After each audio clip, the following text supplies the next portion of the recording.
Jammu Kashmir BJP के तर्जुमान advocate RS. Pathania ने दफा 370 पर दिए गए बयान पर निशाना साधा। उन्होंने मीटिंग में शामिल तमाम सियासी जमातों को एंटी नेशनल करार दिया है। उन्होंने एनसी और जेके एनपीपी पार्टी के सियासतदानों के दिए गए बयानात की मजम्मत की है। 6-7 दशकों से नेशनल कॉन्फ्रेंस ने सिवाय जम्मू कश्मीर के लोगों को सब्ज बाग दिखाने के आज तक कुछ कर नहीं पाए। जम्मू कश्मीर में बेरोजगारी, जम्मू कश्मीर में भाई भतीजाबाद, जम्मू कश्मीर में नफरत, आतंकवाद का बोलबाला पिछले चंद दशकों से देखने को मिला है। आज दिल्ली में एक कॉन्फ्रेंस जिसमें डायरेक्ट या इनडायरेक्ट रूप से आप कह सकते हैं कांग्रेस, नेशनल कॉन्फ्रेंस और कुछ जम्मू के जयचंद, अपने आप को तो कहते जम्मू का नेता, लेकिन जम्मू के जयचंद एक मंच पे आके फिर दोबारा धारा 370 की, जिसे कहते हैं, याद में बहुत बड़े बड़े कसीदे पड़े। ध्यान रहे, धारा 370 को जम्मू कश्मीर से बाहर निकालने का जो फैसला 5 अगस्त 2019 का फैसला, जिसपे संसद के दोनों सदनों की, जिसे कहते हैं, पूरा स्टैंप, पूरा मैंडेट उसके साथ है। और आज धारा 370 की वापसी की बात करना मुंगेरी लाल के हसीन सपनों की तरह है। जम्मू कश्मीर जानता है, देश जानता है, और जो बोलने वाले हैं वो भी जानता है। लेकिन चलें, वो कहते हैं गालिब को खुश रखने का ये भी एक ख्याल अच्छा।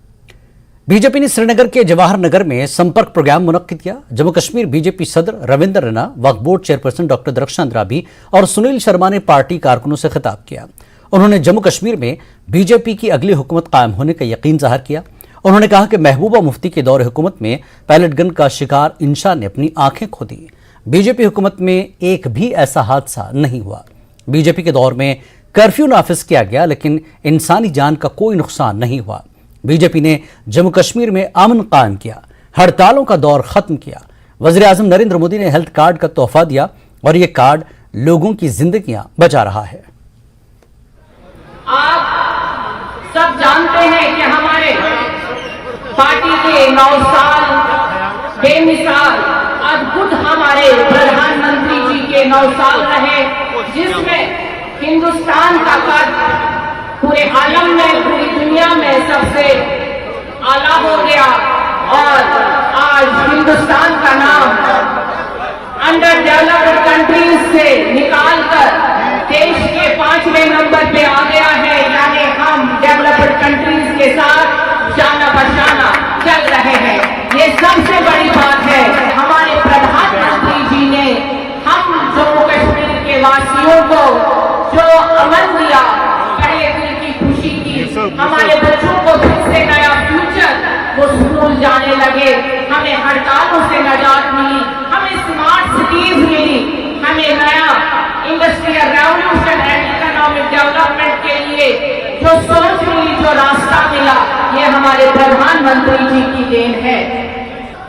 ये जोश जुनून इस कश्मीर के आखिरी कोने उड़ी और करना से शुरू होता है, और यही जोश जुनून लखनपुर तक भारतीय जनता पार्टी के एक एक कार्यकर्ता में है।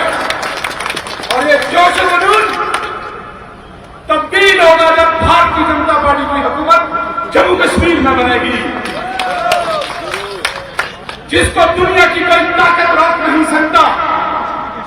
मैं बार बार कहता हूं, मैं बड़े होश हवास में कहता हूं, किसी नशे में नहीं कहता। किन लोगों के चेहरे की चमक, इन लोगों का जोश जुनून, वो दिन दूर नहीं। इलेक्शन कमीशन ऑफ इंडिया एक दिन इलेक्शन अनाउंस कर दे, भारतीय जनता पार्टी का कार्यकर्ता अपनी शक्ति बता देगा। स्ट्रॉन्ग गवर्नेंस, एक strong leadership under the leadership of honourable PM Modi साहब, जिन्होंने मुझे बहुत इंस्पायर किया है बीजेपी में ज्वाइन करने के लिए। मैंने खुद देखा है 70 साल में कितना ज्यादा यूथ के साथ नाइंसाफी हुई। आज वो नाइंसाफी हमारे पीएम साहब ने खत्म की है। आज किसी भी मुल्क में जब हम जाते हैं तो गर्व से कहते हैं कि हम भारतीय हैं। वो इसलिए क्योंकि हमारे पीएम साहब ने भारत का नाम रोशन किया है। तो बस मैं कोशिश करता हूं कि यहाँ की लीडरशिप को मैं स्ट्रॉन्ग करूंगा और आगे बीजेपी का बहुत ज्यादा हमारा यहाँ पे स्ट्रॉन्ग होल्ड रहेगा। ये मोदी हुकूमत है जिन्होंने आज 7 जून को यहां से जब हज की यात्रा में हाजी साहिबान यहां से निकले तो सीधी फ्लाइट श्रीनगर से जद्दा और वहां से हज करने के लिए सीधी फ्लाइट वरना कितनी दर दर की ठोकरें होती थी।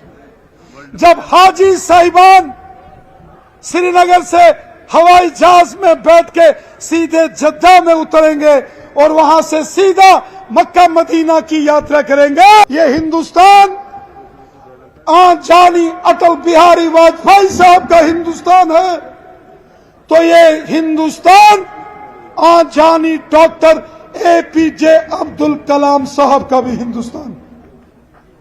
इस हिंदुस्तान की आजादी के लिए अगर चंद्रशेखर आजाद साहब, भगत सिंह, सुखदेव, रानी झांसी ने कुर्बानियां दी, तो बहादुर शाह जफर, अशफाकुल्लाह खां साहब और मोहम्मद मकबूल शेरवानी साहब जो बारामूला के रहने वाले थे, उन्होंने भी मुल्क की आजादी के लिए शान से तिरंगा फहराया और अपने आप को इस मुल्क पर कुर्बान कर दिया। ये मुल्क हम सबका है। हम फिर से इलेक्शंस की ओर जा रहे हैं। यहां पार्लियामेंट के चुनावों की बात होती है और मैं चाहता हूं, आपसे अपील करता हूं, पूरे वादी कश्मीर के लोगों से, एक मौका कश्मीर में आप भारतीय जनता पार्टी को देकर देखें और मजबूती के साथ हम कश्मीर की डेवलपमेंट के लिए काम करेंगे।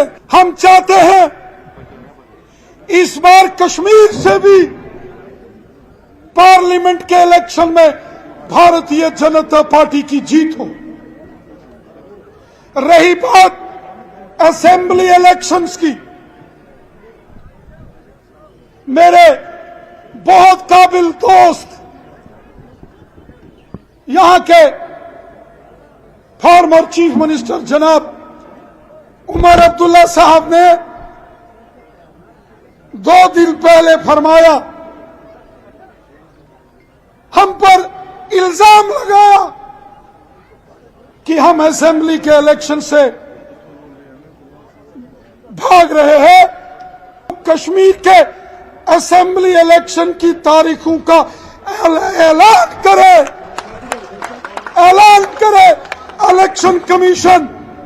जम्मू कश्मीर में असेंबली के इलेक्शंस के लिए भारतीय जनता पार्टी पूरे तरीके से तैयार है।